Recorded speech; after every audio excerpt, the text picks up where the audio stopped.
I will say though, I think the biggest story in the world right now is what just happened over the last couple weeks with Xi going to Russia and working out this deal with Vladimir Putin. They've got Brazil on board. They've got India on board. The Chinese have now brokered somewhat of a normalization of relations between Saudi Arabia and Iran. It's like you're seeing like in 1991, after the Soviet Union collapsed, the late evil Charles Krauthammer dubbed it the unipolar moment.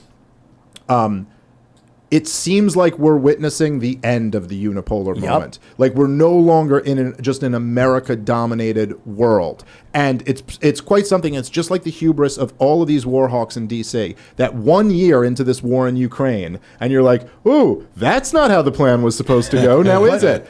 Democracy ain't sweeping the region after we overthrew Saddam, is it? But I think Donald Trump saw this. One of the reasons he wanted to run, securing our borders, bringing manufacturing back, was because the U.S. unipolar world was destabilizing.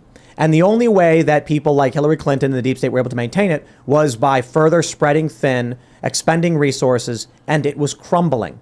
And so Trump is like, we're going to make this country great. We're going to bring back jobs. We're going to secure our borders. We've got to get a control on this, because otherwise, if we allow the deep state, Biden, Democrat, whoever is running the show, to keep doing this, we're going to spread so thin, it's just going to snap. And then the United States will be left holding an empty bag. If Donald Trump was the president, we'd have more manufacturing, we'd have a secure border, and then when the unipolar shift happens to a multipolar shift, we're still much more self-sufficient and better off. Oh, yeah. I mean, look, I got to say, I think the world and America would be better off without America being the dominant hegemon. I don't think that's done any favors for the American people. I think that it's just allowed us to expand our resources and spread them thinner and thinner. Don't get me wrong, it's been really great for Raytheon, and it's been really great for JP Morgan Chase, and some people have benefited from it. Some people have benefited. The average American, I don't believe, has. I think that Donald Trump did see America in decline and felt like it was for a lot of very stupid reasons. This is what he would say. He's like, well, we're fighting stupid wars and we're making stupid trade deals and we're flooding with immigration. This doesn't make sense. I don't think he appreciated how much this was directly related to the increase in government spending and the zero interest rates for over a decade that he inherited. The reason why the deep state was engaging in war and stupid trade deals is to prop up the petrodollar. By forcing countries who would try to oppose us to Gaddafi, Saddam Hussein, they wanted to get off the dollar, they get wiped out.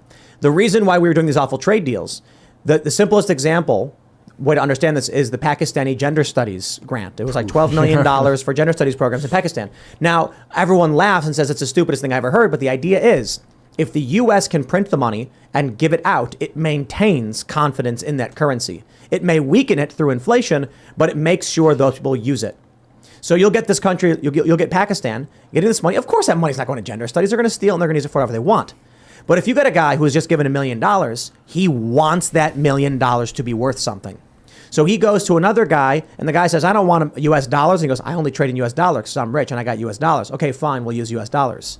The US does this stuff with bad trade deals, giving money away on purpose and then blowing up anybody who won't use the dollar.